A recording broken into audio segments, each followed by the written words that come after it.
Sports Podcast. And McAllister down the left field line. Connor Tate is going to round third. He will score.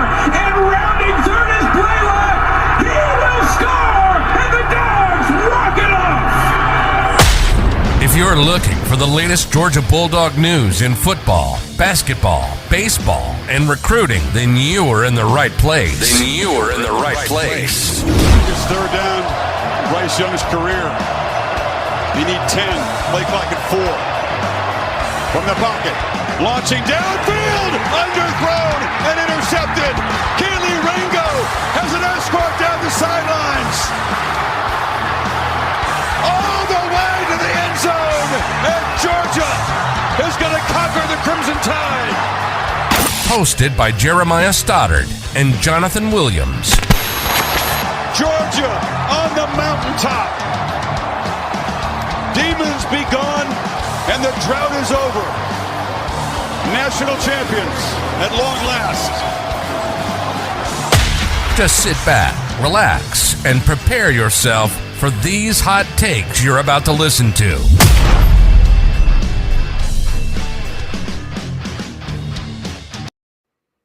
All right, welcome back to another episode of Classic City Sports Podcast. As always, Jeremiah Stoddard along with Jonathan Williams.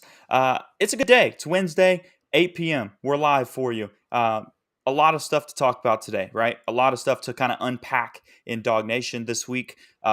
We've been talking about Todd Monken on this show for the past 3 weeks, at least at this point in general, because there has been a lot of speculation. You almost got kind of lulled into thinking that you might be okay. Maybe he's going to stick around. And then all of a sudden, the rug gets pulled back out from under you yesterday. He accepts a position with Baltimore as their offensive coordinator.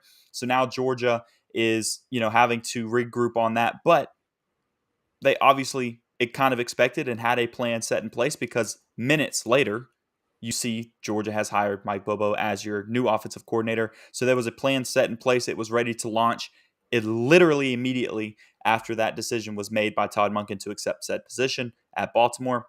Jonathan, let's go ahead and jump straight into it, and tell me, when you saw that news yesterday, right, when that notification pops up on your phone and you get that information, what was your first thought? My first thought was, boy, are we about to have a lot of our subscribers mad at us, because we sat here for 3 weeks saying that it seems like Todd Monken's probably coming back, and we also said that we don't see him taking the Baltimore job. There's a lot of question marks around the quarterback spot with Lamar Jackson possibly leaving. And then, sure enough, Todd Monken is off to the NFL now, going to Baltimore. And so, if you are mad at us, if you took our advice and we misled you, we apologize. We just gave you our honest opinion. And you know what? Sometimes we are wrong. We're man enough to admit that, and we were very much wrong about the situation. Yes. But you make the best of it. You keep moving forward. And now we're going to give you our thoughts and opinions on Mike Bobo, a guy that is SEC tested, a guy that was here at the University of Georgia for a very long time, a guy that had a lot of success as Georgia's offensive coordinator. I think it's a great hire. And I think it's really great to see just, you go down Georgia's staff right now. There's a lot of Georgia boys on that staff. And I think that's really comforting if you're a fan.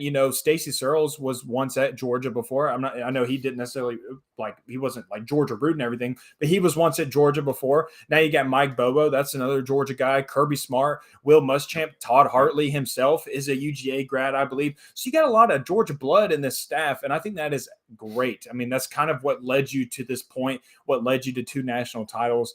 And if it ain't broke, don't fix it. And we've kind of always said that Kirby Smart has a tendency to kind of hire within. He does those promotions. He's done it with defensive coordinator before. And I think when Kirby Smart went out there and he brought on Mike Bobo as an offensive analyst for this staff, and then you kind of heard the rumblings of Todd Monken a couple of times mentioning that Mike Bobo, he gave credit to Mike Bobo for drawing up some drives and drawing up some plays, especially during the national championship. Yeah. I think you could have taken that as a sign of, okay, this is who they're grooming to take this position.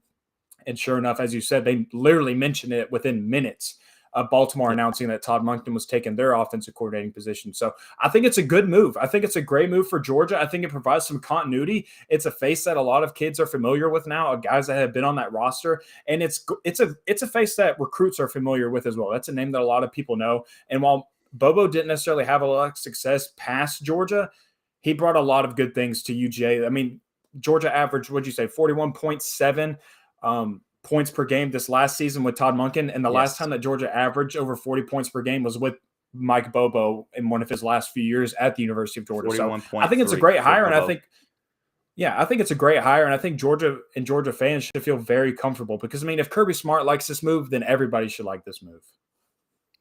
Yeah, I agree with you. And just to go back to what, we were wrong on this, but what we did tell you about Todd Monken taking the position somewhere else was it had to be a situation that he felt comfortable taking and willing to jump to the NFL. I think that part of what we kind of underestimated was the guy wants to be in the NFL. And he's willing to make that jump because his next steps, maybe in his career aspirations, is maybe to be a head coach in the NFL. And the only way to do that is to jump to a coordinator position first, which might not look like the best move in the world to some Georgia fans going, hey, he's barely making any difference in salary. And now he's going to a team where he kind of has to prove some stuff and kind of rebuild that way. I think he'll be just fine in Baltimore if they keep Lamar Jackson. If they keep Lamar Jackson, I think that he's going to be in a decent spot to succeed early on. And how long he stays there, whatever his career looks like in Baltimore, I don't know. We'll wait and see how that plays out. I think the biggest surprise for me was the fact that they did go to Bobo so fast. Now, I'm not saying that's a bad thing. It just kind of caught me off guard. I thought that there would at least be a little bit of a couple days, right? A couple days where you're sitting here going, all right, well, what's the next steps? What's going to happen? No. I mean, I'm talking 10 minutes after I get a notification on my phone talking about Todd Monken taking a job at Baltimore. I get another notification popping up on my screen from ESPN saying Mike Bobo is officially announced as the head coach or the offensive coordinator for Georgia immediately. And which tells me they knew that, they were talking to Monken already. They already had the press release ready to go and they had everything figured out. We talked about this before was when Buster Faulkner decided to go to Georgia Tech, that kind of made us think that maybe, Georgia was going to be able to keep a hold of Todd Monken because we both sat here and talked about how maybe that Buster Faulkner was the next guy in line to take offensive coordinator position. What I learned yesterday was I don't think that was the case. I think Mike Bobo was the guy, and that's why they, let Buster Faulkner go. And maybe that's why Buster Faulkner was willing to go, is because he knew he needed to. Because now Georgia has a guy in Mike Bobo who his last stint in Athens was 7 years. I mean, he's going to be around. I think he wants to be at Georgia. He'll probably be here for a little while. Yeah, no doubt. I mean, his son is on the football team. I know his son is just a preferred walk-on, but so is Muschamps. That's the second time that Georgia has kind of done that similar situation where it's like, yeah, your boy's going to come play for here. You can come over and join us because both are great, phenomenal football coaches.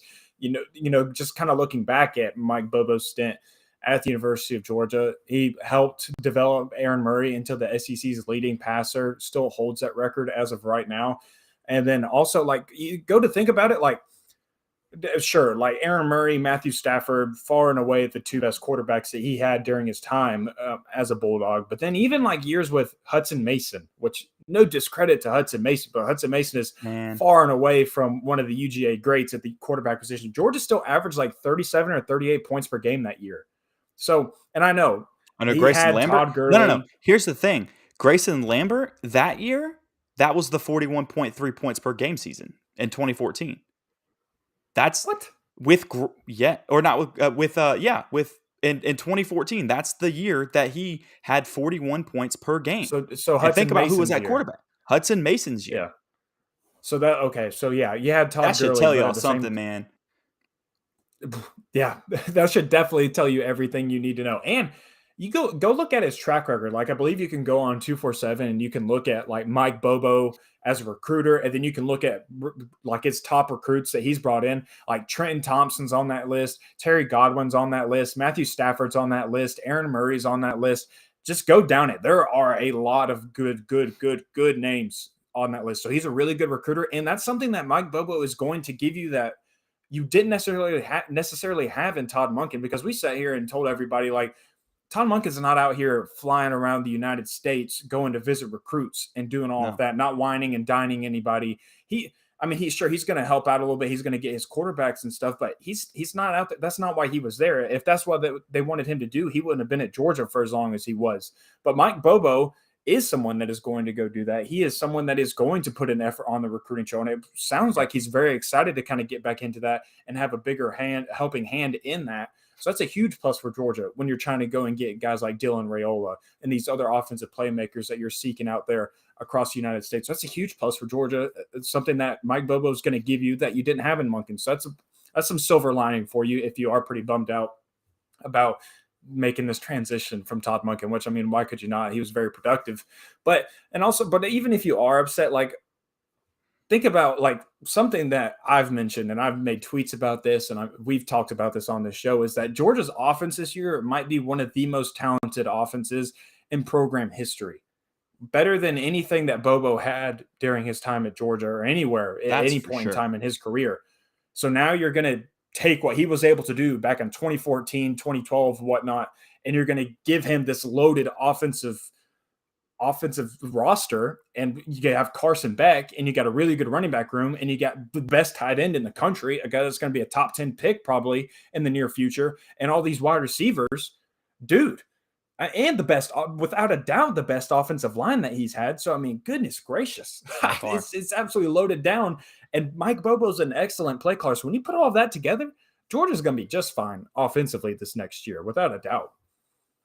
It's definitely going to be fine offensively. Like you said, he's never had this kind of talent from top to bottom on a team, and he still was able to have 41.3 points per game in 2014 with Hudson Mason at quarterback. So it makes a huge difference when you start adding all that talent together with them. And everyone likes to look back at, like, somebody, I put out the tweet yesterday, just kind of breaking down his offensive production at Georgia over his time as an offensive coordinator for like the 7-year time period between 2017 and 2014. And you start getting some interesting comments on it. And some people said, but what's he done in the last decade? And I was like, well, let's look at what he's done in the last decade. Well, he got promoted to being a head coach at Colorado State. First of all, how many coaches are really, really going to be able to succeed there? And just because he didn't necessarily have a great tenure, he was there for 4 years. It wasn't like he was out the door in 1 year or something like that. He did stick around. But to sit there and act like he was going to be this incredible coach there and use that against him as why he can't be a good offensive coordinator now doesn't make sense, because there's a very big difference between being a head coach of a team and being an offensive coordinator of a team, first of all. The next part of that whole conversation is, well, then after his stint at Colorado State, he goes off to South Carolina. He's a 1 season at South Carolina. Guess who's the head coach there? It's Will Muschamp. Guess what happens to Will Muschamp that year? It's also a COVID year, by the way. It was 2020. It was the shortened season with 10 games. Will Muschamp gets fired that year. We love Will Muschamp as a defensive coordinator. Would I want him as my head coach for my football team? No, I would not. I do love him being a defensive coordinator or a defensive analyst at Georgia. That I can tell you. And guess what? He gets fired. And who do they make the interim coach? They make Mike Bobo the interim coach, to finish that season in 2020.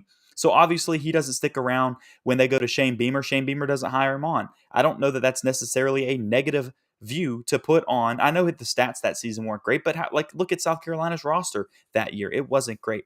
Next year, where does he go? Bad. Yeah, they weren't good. They were not good. Next season, where does he go? He goes to Auburn in 2021. Guess what? It's Brian Harson's first season there. And everyone knows how that storyline played out over there. It wasn't great. And the first year was really bad. And they started firing wide receiver coaches. They started doing everything during that season, trying to put the blame on somebody. And it comes down to it the next season. Guess what? Mid-year, Brian Harsin gets fired. So, to put all of that on there and make it look like he wasn't a good offensive coordinator in the last decade because of some of the places he's been. Well, man, he had 1 season at these places, and those places were dumpster fires that fired their head coaches either the year of or the year after. And guess what? Kirby Smart called him and said, hey, I know you're at Auburn right now, or that's not going well. Come be an offensive analyst for me. And guess what? This conversation probably happened because they are friends. They've known each other for very long. They played together back at Georgia. He probably talked to him and said, hey, I love what you do. Todd Monken's here right now, but I know he's not going to be here forever. Come be an offensive analyst for me, and then you're coaching, waiting for an offensive coordinator position with me. And he takes the position. Georgia's offense succeeds really well last year. Not taking anything away from Monken's part of that, obviously, but Monken credited things to Mike Bobo, like you said earlier. So Mike Bobo had his hand in all of that. So to sit here and act like over the last decade he hasn't done anything is kind of ridiculous. Yeah, and this will be the last thing I say about it. But what makes football coaches and coaches in general, like this is just part of who they are and in their DNA, they're always trying to get an advantage. They're always trying to learn more. And so when you pair up a guy like Mike Bobo, a guy that's been around the league for a long time, and a guy like Todd Monken, who's been around football for a very long time, when you put those two guys in a room, what do you think's going to happen? They're going to pick each other's brains apart. They're going to ask them how they see things. And those like things are just going to kind of fuse together. And when you get those two minds working together and they get to pick off one another and they kind of get to develop something with one another and interweave their thoughts and stuff like that, then yeah, you're going to get a really, really good product. And I say that, which means Mike Bobo's been around Todd Monken now for a little bit, and he's kind of gotten to pick his brain and he's kind of gotten to learn things from him. And I'm sure Todd Monken learned things from Mike Bobo. And so I think you're going to still see a lot of similarities of what Todd Monken ran at the University of Georgia and what Mike Bobo is going to run at the University of Georgia. Because, the whole joke that everybody makes with Mike Bobo is like, oh, well, all we're going to do is run 8 halfback draw on 3rd and 10 or 3rd and 15 or whatever.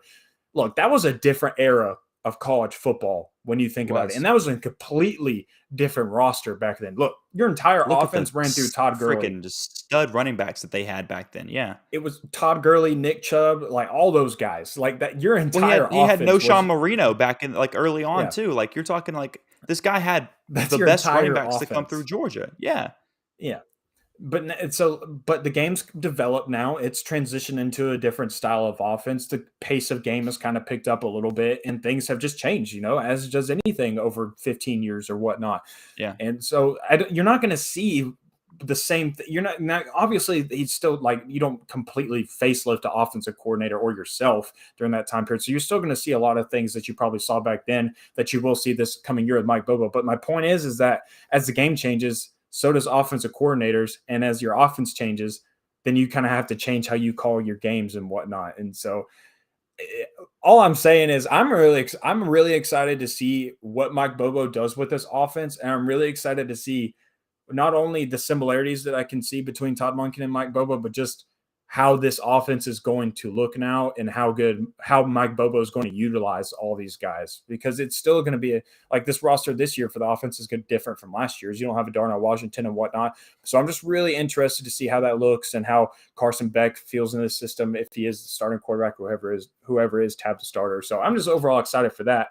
And everybody else should be too, in my opinion. Yeah. You should be. And there are a couple things. Like one thing that you got to look at, like we've mentioned a couple times already, is this is by far the best roster that he's ever had the privilege of coaching. So you'll actually get to see, so much. Like we've talked about this several times too. It's not always about the X's and O's. A lot of times it can come down to your Jimmies and Joes, and he's got the Jimmies and Joes now that he never, ever, ever had. I love saying that because it's so true. He's never had that.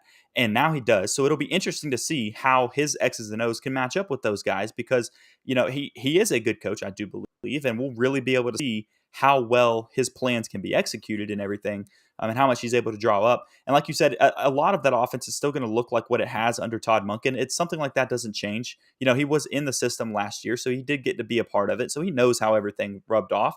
And another thing that our buddy Brooks Austin talked about on his show yesterday was, you don't think that Kirby Smart's not a good enough coach to sit in this room with Todd Monken for 3 straight years now, absorb it? You don't think Kirby Smart absorbed the information he got from Todd Monken over 3 years?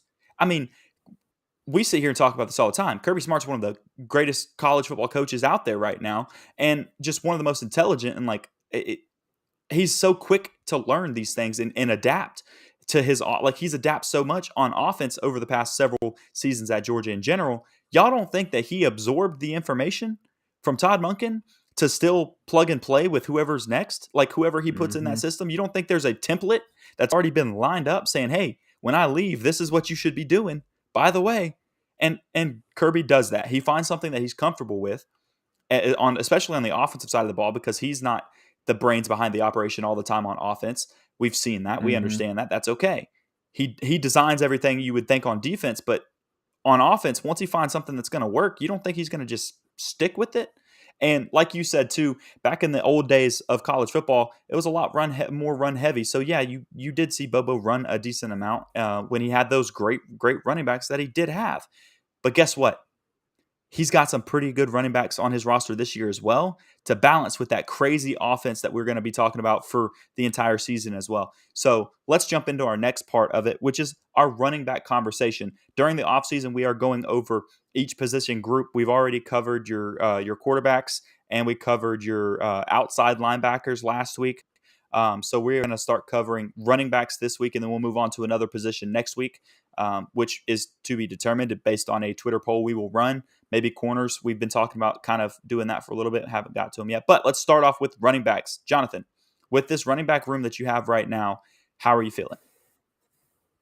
It's the University of Georgia, Stoddard. You feel good about running backs every single year. Always. There's not a single offseason. There's not a single offseason where you go in at the University of Georgia where people are saying, yeah, I don't know, man, that running back room is a little questionable. No, that's not going to happen. That's just they're a staple name at the position.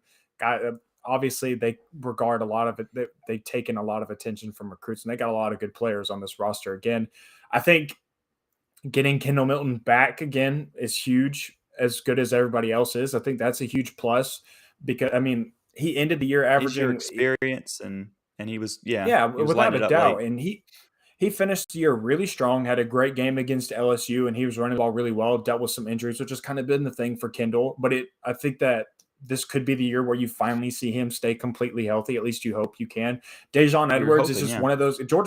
Georgia has had these guys has had a Dejon Edwards for the past couple of years now, like a Brian Harrion who just hangs around, but you trust him enough to give him 10, 12 carries a game, and he's going to do his thing, and he's going to look really good doing it. That's what Dejon Edwards has been for the University of Georgia, and he's been good. He's been really good in that role, and I think you're going to see him be the number 2 back right behind Kendall Milton. You got to see what Branson Robinson was this past year, scored 2 touchdowns in the national championship, had his breakout game against Auburn. Dude looks really good. The big thing about the running back room is you get 2 guys that you're going to get to see for the first time, or at least I figure you'll get to see both of them this year, is Andrew Paul, who ended up tearing his ACL right before the season this past year. So he'll be healthy to go. He'll be good to go before this next season comes up. But he was a guy that there was a lot of noise around his name coming out of camp. Many thought that he was going to be getting more snaps over Branson until his injury occurred. And now you got Roderick Robinson as well, who's part of this 2023 class, and he's going to be in the mix. So, I mean, a loaded down depth chart, as always. A lot of really good names. The one thing that I'm kind of interested to see, I'm curious to see how Mike Bobo goes about this is, you don't have a James Cook or a Kenny McIntosh, I don't think. At least not yet. Nothing that we have seen to tell us that Georgia does have that role yet. And because, someone was in my Twitter mentions the other day asking, like, can Andrew Paul replace Kenny McIntosh? And I was like, well, you don't just replace a Kenny McIntosh. You don't just go and replace a guy like that. Kenny was kind of a unicorn, man. With as much Absolutely. production as he was on both sides. I mean, you got to look back, like in years past, like you've had your Sony Michels and stuff like that. And Sony was probably the closest to being like Kenny McIntosh in the sense that he would run for 1,000 yards in the season, and he did run for 1,000 yards in the season, and then he would still make a lot of plays out of the backfield as well. But I'd have to go back and look. I haven't paid attention to it now that I'm thinking about it. Is how close to, because last season McIntosh had 500 yards rushing and 800 yards rushing and 500 yards receiving, so like 1,300 yards total offense. I need to go back and look and see how total offense what Sony had, but it's probably the closest. And I would be willing to bet you got somebody on this roster that can do that same type of thing. Now, how good at it they're going to be, you don't know until you see them actually do it against college level competition in the SEC. So that's the question. I don't know. You were about to say something. I think I cut you off. I was just going to say, I do know that Kenny McIntosh was the first Georgia running back ever to have 800 plus rushing yards and 500 plus receiving yards in a season. So that tells you how much of an anomaly he was. It's not on that. Yeah, it's not normal for a running back to be able to do as much as he was offensively, and that's okay. Georgia doesn't have to have that in their offense for them to be successful, but it definitely helps out, of course, to have that big of a threat coming out of your backfield, not knowing what he's going to do because you can utilize him in so many different ways. But I think they could find someone that is a viable option in the receiving game. Of course, I think every guy on their roster can help to an extent in the passing game, using the passing game as an extension of the run game. That's a phrase that we used a lot with Todd Monken. I think you'll see that continuously with Mike Bobo as well. He'll utilize that as well. Maybe not exactly you don't call it a run play, but you might as well chalk it up as a run play. You catch it once plus or minus 1 yard of the line of scrimmage. That's Yeah. an extension of the run play. Yeah, exactly. So, and Mike Bobo was a big fan of the screenplays with, like we said, with Nick Chubb, Todd Gurley, Sony Michel, those types of guys. So, and I think but the halfback screen is kind of transitioning into a different look nowadays in today's game. But I'm sure he's still going to utilize that as well. So, but nonetheless, I mean, the running back room is just really solid. There's nothing bad that you can say about them. But everybody in that room runs hard. They play really hard. Kendall Milton. Yeah. I'm telling you, when Kendall Milton is healthy, he is the best running back in that room. I do believe that when he is fully healthy, he showed that this past season, I think. And I can't remember the exact numbers, but whatever his average yards per carry was, the last player to average that many yards per carry on like 70 plus carries was Sony Michel. So it's just like, he's really good. Kendall Milton's really good. Dejon Edwards, I love Dejon Edwards. I love what I saw from him in 2020 when he was a mop-up duty. He continued to continue that trend in 2021 in 2021 what he showed, and then in 2022 he still looked really solid. And Branson Robinson's only going to continue to develop. I think that 1 through 3 punch that you have with those three guys, which is kind of what Georgia rolls with in those close games. They're only going to really give the rock to 3 different guys at most, and each guy's going to get maybe right around 10 carries now because you distribute it out so much. But when you keep them that fresh, they're just so strong. They're so hard to tackle, and they're really efficient. They can pass block.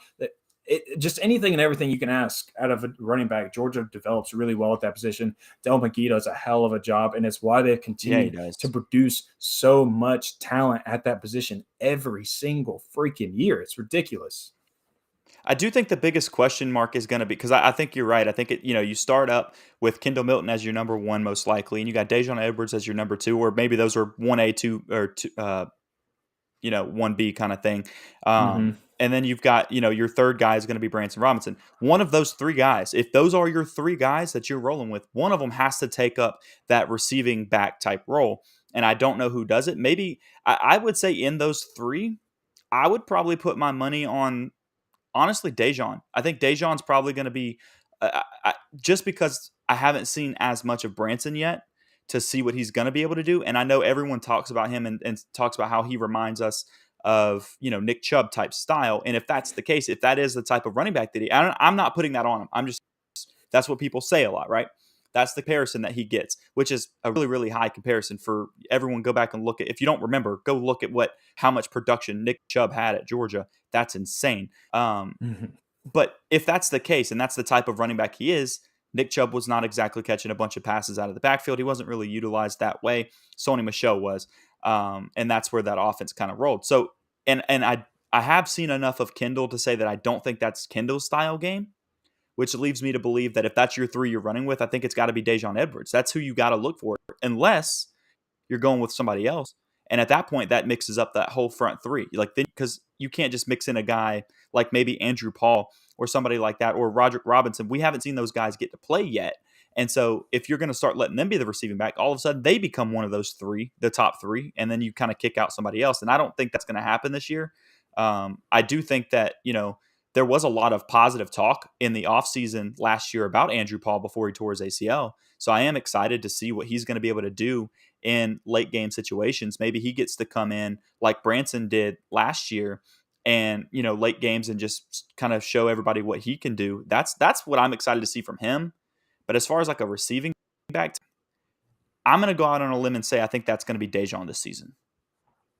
Yeah, I posted 2 highlight clips of Andrew Paul the other day on my Twitter timeline, and I posted his senior stat line, just kind of reminding people, like, I think Andrew Paul is going to be a big name out of this running back room because we didn't get to see him last year, but I think you're going to get a pretty good look at him this year. Now, it's probably going to take some time for him to get back up to game speed. Coming back from an ACL injury, it's always going to take some time for you to get back up to speed with any injury for that matter. But And if you haven't watched those highlight clips that I posted of him, you should, because every Georgia fan is a sucker for a good dead leg highlight. Because once DeAndre Swift started that, and Sony Michel did that quite a few times as well, man, Georgia fans just eat it up. And I knew as soon as I posted that highlight clip, I was like, who's going to do it? Who's going to be the guy that's like, oh, he runs a lot like DeAndre Swift, or he runs a lot like Sony Michel? And sure enough, there were some of those in the comments. And of course, and how could it not? Because he runs real smooth. And at the high school level, he was breaking away from guys, and it really didn't look like he was running at 100%. It almost looks like he was just going at a cool jog, but he runs real easy, and I think he's going to be a great addition. He's pretty shifty. I don't think he's as shifty as a DeAndre Swift or a Sony Michel. And, a buddy of mine texted me when I put that tweet out, and he was like, I need a comp. I need a player comp for him. And I was like, man, I hate doing player comps. I said, I can't stand them because they're so hard to do, and especially at the running back position, because even I fall victim to it. I watched Andrew Paul, and as soon as I saw that dead leg, I was like, man, that looks just like DeAndre Swift. But it also, I've seen this before. I've seen this before, and everybody does it with the big old running back. They did it with Zeus, and they're doing it with Branson Robinson. Man, that looks like Nick Chubb out there. I mean, it's just natural. It's our natural instincts. It's because it's what we've become accustomed to seeing. It's what we know. That's our roots. And so I was like, I'm not giving you a player comp, but I'll go ahead and tell you that Andrew Paul is going to be really freaking good, is what I'll tell you. And I think it's going to be another 3-star home run for the Bulldogs because, yes, he was a 3-star recruit out of high school. And so bottom line, as I've repeated, but what were you saying?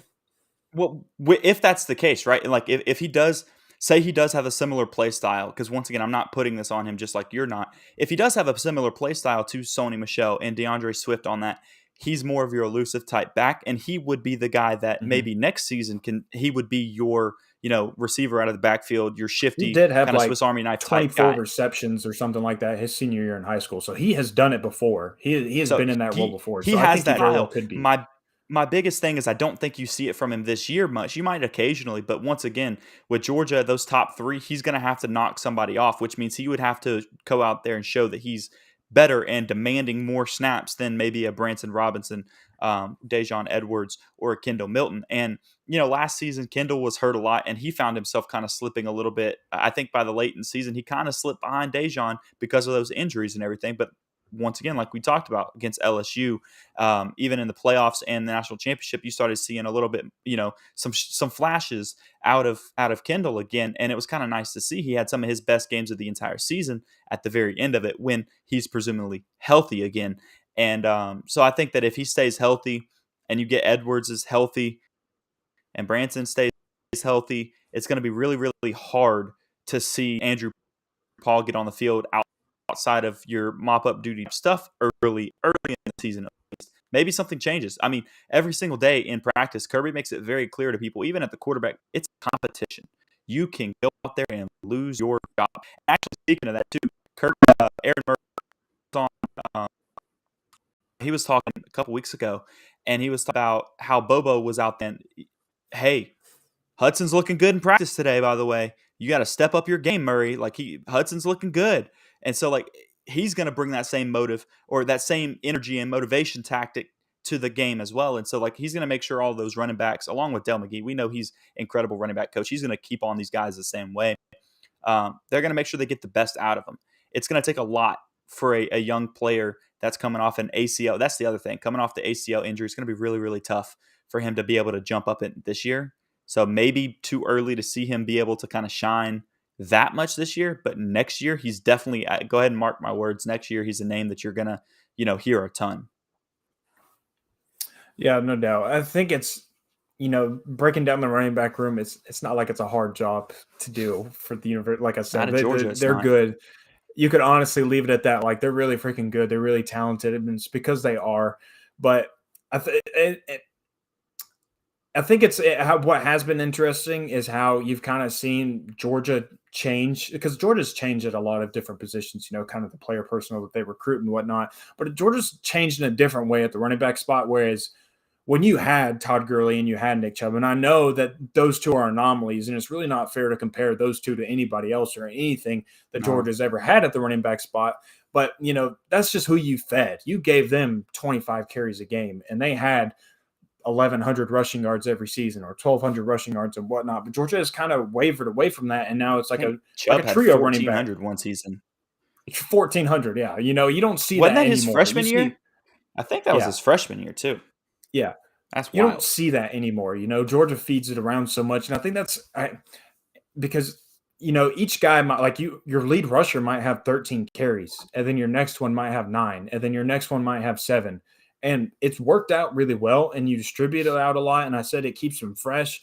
And I think I think the players love it honestly, I know some fans don't like it because it's like you don't keep feeding the hot hand, you rotate too much or whatnot. But I think the players like it a lot because they're able to make the most out of every single carry that they get. They're not on their hands and knees right before the snap and they're just giving it everything that they've got for 20 carries a game. They're fully juiced every single time they get the ball, and they get to make the most out of every single carry that they get, especially when you're running behind an offensive line that is as good as Georgia's. And they're going to be really good this next year with Cedric Van Pran coming back, Tate Bradley, Xavier Truss. You got Amarius Mims coming in at tackle. Georgia's going to be really good this next year offensively on the line and at running back. So another group that is going to give out a lot of production for Georgia, and it's going to be really good. And I think Kendall Milton and Dejon Edwards are going to be a really great duo, and they're going to be really good together. I think they're going to really be cohesive, and I think they complement each other's games pretty well. And yeah, I just, like I said, running backs are pretty easy to break down. As Stoddard mentioned, though, we have been putting out a Twitter poll on Twitter of like who you guys want to see for each week on every episode. We usually give you like 3 positions, or you can comment other. And out of the 3 positions that we give, typically those are the ones that win. So we did like cornerbacks and we did running backs, and then I think we did tight ends or something like that. Maybe or safeties. That's what we did, safeties, and running backs won. Yeah. So here we are, talking to you about the running backs. So next week we'll do the same thing. We'll give you 3 positions. You guys can go vote, give some input on the show, because we love when you guys tell us things that you want us to talk about and things for us to hit on, because that helps us know what you guys are wanting to learn more about or what you're wanting to hear discussed on this platform. And that helps us out, and that helps you out as a listener, because that's what you're going to enjoy listening to. So always give input in the comments or whatnot. Hit us up, however way you want to reach out to us about input on the show. We will listen and we will respond, and we will do our best to input that in the show every coming week. We see Zach saying he wants special teams. Special teams will definitely get hit on eventually. I don't know if that's going to be in the near future, though, brother. You might have to wait a hot minute on that one before we're talking grind about out the offseason with us for a little bit. and Brett Thorson. I don't know that those names are going to be of hot commodity this offseason. I'll tell you. They should be. I'll tell you what. If our Twitter poll, if we put special teams on our Twitter poll and they win, then sure, we'll get to them a little sooner rather than later. We'll bring it to you. But we'll do what the people now want. Moving on into the show starter. It's been a long time since I've been excited about a King of the Hill segment. And again, we've been gaining a lot of subscribers, so I'm going to explain it again. We did King of the Hill last week, and I'm going to do it again this week. King of the Hill is where typically I present a topic to Stoddard and myself, and it's either like a debate topic, like does pineapple belong on pizza, or it's something like this, where it's kind of just like an open discussion point, and him and I get to kind of hash it out, go up against one another, kind of see how we vary on opinions. And this time, I asked Brooks Austin this question on his show last night, and he answered it. And so I wanted to bring it to this show because me, being a basketball player, I, of course, wanted to provide my own opinion on the subject. And I said, take Georgia's 2023 roster. So any guy that's declared for the NFL draft is not an option, or graduated is not an option. Take the 2023 roster and formulate a starting 5 for a basketball team. And this is how it's going to go. Stoddard's going to do pick 1. I'm going to do the next pick, and we're just going to go back and forth. It doesn't go by position, so you don't have to go point guard first, shooting guard the next. It just goes whoever you want that's on the board, and you want them, you take them, and you formulate what you think is the best lineup. I've given you some time to think about this one, Stoddard. Typically, you're in your cold feet, no idea what's about to come at you. I needed time on this one. And I just hit you, and you just got to do a hit and run on the fly. But this time I gave you some time to think, so you better be ready, and you better be ready to compete with my lineup, because I think I'm going to have a squad of dudes on my end. But I'll go ahead and give you a squad of dudes. Yeah, I think you're going to have squad dudes, and this is outside my comfort zone, right? I've watched basketball, and I'm a fan of basketball overall. It's something that I've never really even played too much, though. So to try to like get in the mindset of it at this level, it's going to be a little off for me. So y'all bear. You get first pick with me. If I mess something up, y'all give me a break. All right. What I think as the low-hanging fruit on this, because I want to make sure I get it, because I don't want to mess up. It's such an important role on the team, right? I'm taking Carson Beck because Carson, and you probably saw me doing that, because Carson Beck has he did have an AAU career. So he played basketball intensely early on in life. And there's a lot of stories that we've heard about him playing in the gyms and stuff in Athens where he's absolutely just going off. And so I'm gonna go ahead and take him. He's gonna be playing my point guard. Yeah, for those that don't know, Carson Beck is a valid hooper. That man he can stroke it from the 3-point line, and he's got sneaky bunnies, and he can yam it down on top of your noggin if you're not careful. So that's an excellent pick. That's probably who I would have gone with my first pick. But I'm okay with this next player at my first pick because I think he's going to be a great kind of 1-2 combo. I think he's got great handles, and boy, you want to talk about jumping out of the gym, someone that you need to go and watch his high school highlights when he played basketball. You need to go watch him. It's Xavier Sorey. Buddy, if you have not, look, to the audience, if you have not gone and looked at Sorey's highlights, basketball highlights, like his sophomore year in high school, you need to go watch him. I mean, it is poster after poster after poster, just freaky athletic. And I think that's a guy that you need on your roster, a guy that the defense is going to fear, guys that just tenacious with the ball handle. So I'm taking him as my first pick. I think that I like that direction for my squad as my number one pick, but I definitely would have taken Carson if you somehow forgot about him and left him on the board for me. But I'll go ahead and let you get your second pick in. All right. So my second pick, which way do I want to go with this? I'm going to take some advice that I got from somebody else. And I'm going to say, I'm going to go with Malachi Starks because and I'm going to put him in my 2. Yeah. Yeah, I'm taking Starks. He is a guy that is just a freak athlete, and I know he could get down on the basketball court. I mean, out of high school, he was an athlete. Safety. He was their quarterback just because he could make plays. He's elusive. He's out there doing all of it, and we got to see. He definitely has a good vertical. We saw his ball handling skills, just picking everybody off, that kind of thing, and so I think he's a solid pick for me. All right, so that was going to be my next pick. You're honestly impressing me, Stoddard. You're doing a lot better than I thought you would. So now I got to go in a different direction for my second pick. And so I think I'm going to put Sorey at the 2 because I want a dog. I want a freaking dog at point guard. A guy that's he's going to defend really well. He's going to distribute really well. He's just going to do all the gritty and dirty work for me. That's the type of point guard that I want. And I don't think there's a better player for it than Javon Bullard. That you want to talk about it? I describe him as a player on the football field. You literally just say, go out there and make plays. That. Go out there and make plays for me. Go in, you see ball, go get ball. And that's what I want at point guard. I think that perfectly describes. I envision him as my number 1 spot on the roster. I think he's going to do a great job for the squad. So as much as I wanted Malachi, I think I'm going to be okay with Javon as my point guard. Yeah, I think Javon's a good pick there too. He's a scrappy guy, so he's definitely a good one to be out there leading for you. All right, so let's go with. All right, for my 3, I'm going for JDJ, Jamon Dumas Johnson.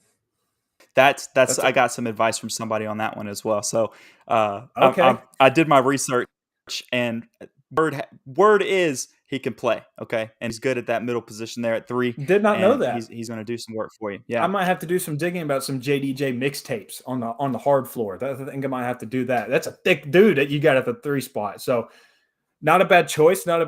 I'm going in a different direction. I think I'm going for some length here, some size. And again, another guy that's just trustworthy. He's going to do his assignment, whether it's standing in the corner, setting picks, getting rebounds, whatever you ask him to do, he's going to do it for you. And at my 3 spot, I think I'm going to go with Marcus Rosemi-Jacksaint. He's a great size. He's able to go over top of you. Another guy that can kind of space out the floor for me, rise over top of you, slam one down, maybe some alley-oops coming that way. I think he's a very good 2-way player, can do both things on offense and defense if you need him to. And I think he's going to get the job done for me at the 3 spot. So Marcus Rosemi-Jacksaint, I think that's a really good pick, honestly, at 3. I like that one too. All right, so at my 4, see, this one I'm kind of caught on because I got a couple of options. So I'm trying to figure out which way I want to go with it. I feel like I like the Michael Williams pick for number 4 for me. So that's interesting because when Brooks answered, he said, I would go Michael, but I think Michael's hands are too tough and hard for him to be handling a basketball out there. So he actually did not go with Michael. So I think that's still a good pick, though. Another guy that's long, lanky, really athletic, insane bend. He can do a lot for you. I think that's a really good pick. Now, this is where things get really tricky because, 4 and 5 spot, you can go, or the 4 spot, you can go kind of a different route. Do you want to play small ball? Or do you want to go for big guy? And which big guy do you want to go with? Because there's so many big guys on that roster. So this one's going to be kind of tough. I'm trying to think about who I want here. Gosh. I think I'm going to go with Kristen Miller. Christian Miller, I know, has a basketball background as well. I hear he can hoop it up a good bit. I think that's going to be my 4 spot. We're going to go big. We're going to go big ball. You know, we already got a lot of length on this squad, so I think I'm going to go big boy ball, and I'm going to go with my boy Christian Miller at the 4 spot. And now I got to think about who I'm going with 5 now. This is going to be a big lineup, some heavyweight lifters, if you will, on this squad. Yeah. But I'll let you go ahead with your last pick, Stoddard. All right, my last Stackhouse, and anybody is going to be able to get you your board. Long, lanky, tall. He's going to be able to kind of box out and do some damage at the post for you. Stackhouse. All right. Hey, fire TikTok account, by the way. If you have not found him already, you should go check it out. He puts some funny stuff out there on TikTok. I come across this page a good bit. He puts some. He's quite the comedian, if you will. He throws some jabs out there about Coach Smart every now and then, all in good fun, of course, not actual jabs, but he makes fun of quite a few things over there, and it's a good time to go on his content page. All right, now my 5 spot. There's quite a few names that I've thought about for my center, and I think I'm going to go with what Zach is saying in the comments. I think I'm going to go with Micah Morris. Again, we got big boys in this lineup, so we're not the endurance runners, all right? We're not here for a long time, but we're here for a good time. So I think that's what I'm going to go with. A good size, really going to complement Christian Miller really well down there in the post. And I think that with Marcus Rosimi, Jack Saint, Xavier Sori, and then also Javon Ballard, we're going to be able to space out the floor enough to where it's not going to be a problem. It's not going to get too clustered down there in the paint. So that's my squad that I'm rocking with. I'm impressed, Stoddard. I really am. When I posed this question, I wanted to see – I honestly thought I was going to come away with the God squad. I thought you were going to let me have Malachi or Carson Beck, or at least one of the two, and you didn't. So good on you. That's why I gave you the first pick, and I let you go through the names first because I wanted you to at least have some sort of advantage. You did, and I gave it to you. So I'm impressed. You put together a really good squad for not really following basketball that much and not really ever like not having a basketball entailed mind. So I'm impressed. That went a lot. So I'll kudos to you. But I think I'll still give the edge to my squad. I like mine a lot, but of course I am biased. But I know that's different, take it guys. to the people. We'll put Twitter and see what they say. We'll take it to the people. Maybe I'll put up a nice little smooth graphic for everybody to see, and we can let the people decide. But I know, guys, it's a little different. We've never really done like a draft or anything for King of the Hill, but I thought this was going to be fun. I think it was a great conversation. Just, some good off-season fun. That's what King of the Hill is supposed to be. I know a lot of you guys put in the comments that you want to see me and Starter going after each other. Trust me, I try to find topics that are going to get Starter and I button heads a little bit and disagreeing because we don't do it enough, but we probably should. It's probably healthy for our friendship if we disagree a little bit.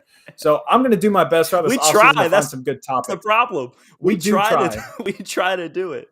We do try to do it. Our best one ever. As far as actually arguing, our best one ever was the pineapple on pizza argument. Without that one was a doubt. The best argument as far as where we actually went both ways. And before we change gears off of this topic real quick, a honorable mention that I almost pulled out because I actually found something while I was looking around on the internet for my kind of help and advice on everything.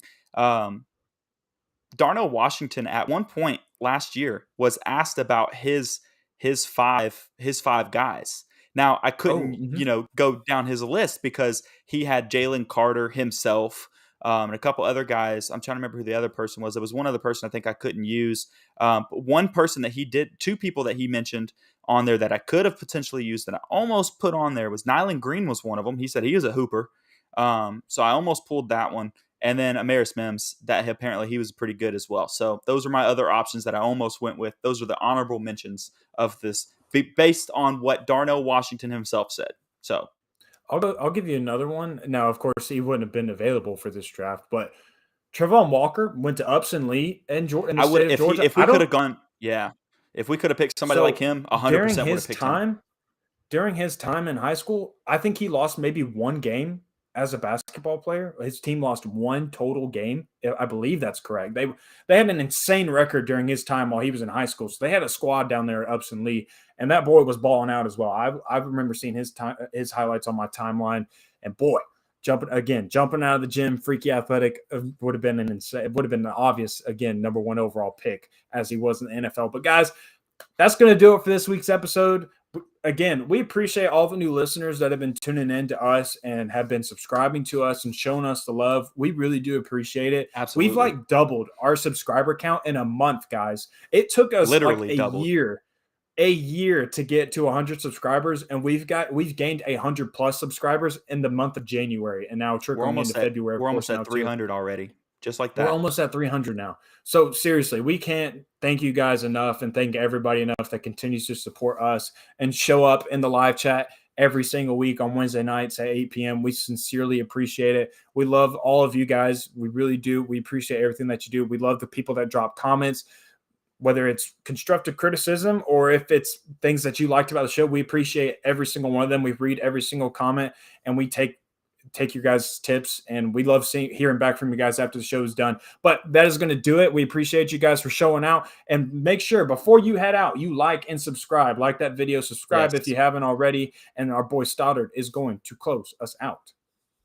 As always, guys, keep it classy in the Classic City, and we will see you next week.